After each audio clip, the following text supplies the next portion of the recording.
বিখ্যাত বিশ্ববিদ্যালয়ের র্যাঙ্কিংয়ে আমাদের বিশ্ববিদ্যালয়ের অবস্থান এখনো মনে হয় প্রত্যাশিত উচ্চতায় পৌঁছাতে পারেনি। র্যাঙ্কিং এর ক্ষেত্রে সাধারণত গবেষণা, প্রকাশনা, পাবলিকেশন, সাইটেশন এবং উদ্ভাবন এই বিষয়গুলোকে মনে হয় বেশি গুরুত্ব দেওয়া হয়।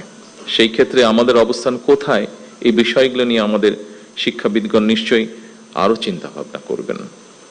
শুধু পুঁথিগত শিক্ষায় নয়, বিশ্ববিদ্যালয় গবেষণা এবং উদ্ভাবনের দিকে মনোযোগ না দিলে মনে হয় প্রতিযোগিতামূলক বিশ্বে আমাদের টিকে থাকা কিছুটা হলো কষ্টসাধ্য হয়ে পড়বে।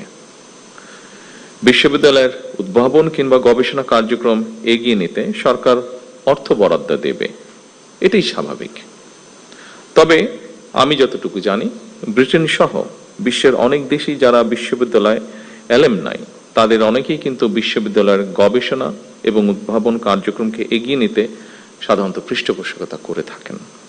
এই জন্যই অনেকে বলে থাকেন শিক্ষার্থীরা হলো বিশ্ববিদ্যালয়ের প্রাণ আর অ্যালামনাইরা হলো তার মেরুদণ্ড। ঢাকা বিশ্ববিদ্যালয় সহ দেশের বিভিন্ন বিশ্ববিদ্যালয়ের শিক্ষার্থী বর্তমানে যারা দেশে বিদেশে জ্ঞানে বিজ্ঞানে অর্থবিত্তে প্রতিষ্ঠিত, সেই সব অ্যালামনাইদেরকে বিশ্ববিদ্যালয়গুলোতে শিক্ষা ও গবেষণা উন্নয়নে সম্পৃক্ত করার উদ্যোগ নেওয়ার জন্য আমি উপস্থিত শিক্ষাবিদদের প্রতি বিনীত আহ্বান জানাই। সম্মানিত সুধীমণ্ডলী, আরো একটি বিষয়ের দিকে আমি আপনাদের দৃষ্টি আকর্ষণ করতে চাই। বিশ্ববিদ্যালয়গুলো থেকে প্রতি বছর লক্ষ লক্ষ শিক্ষার্থী বের হয়। উচ্চশিক্ষা নিয়েও অনেকে বেকার থাকেন, অর্থাৎ বেকারত্বের সংখ্যা আমরা যদি একটু দেখি, উচ্চশিক্ষিতদের মধ্যেই মনে হয় বেশি। এর কারণ সম্পর্কে নানা মতামত রয়েছে, তবে মনে হয় একটি ব্যাপারে কম বেশি সকলেই একমত।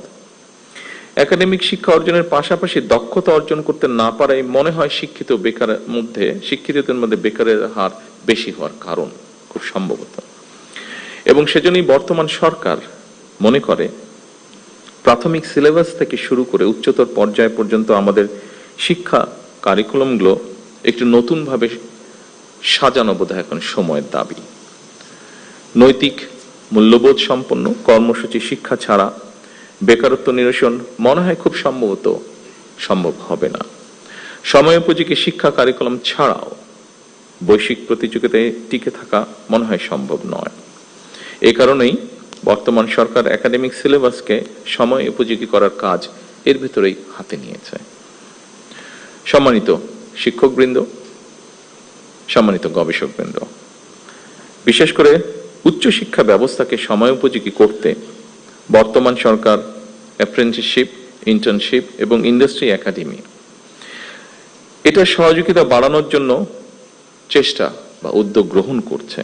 প্রাথমিকভাবে বিভাগীয় শহরগুলোতে অবস্থিত বিশ্ববিদ্যালয়ের সঙ্গে স্থানীয় শিক্ষা ও ব্যবসা প্রতিষ্ঠানের সম্পর্ক স্থাপন করার এই কার্যক্রম শুরু করার উদ্যোগ সরকার নিচ্ছে, যার ফলে আমরা মনে করি শিক্ষার্থীগণ পুঁথিগত বিদ্যা অর্জনের পাশাপাশি হাতে কলমে শিক্ষা লাভ করে শিক্ষার্থী অবস্থাতেই কর্মদক্ষতা অর্জন করতে সক্ষম হবেন। ফলে শিক্ষা জীবন শেষে সম্ভবত তাকে আর বেকার থাকতে হবে না।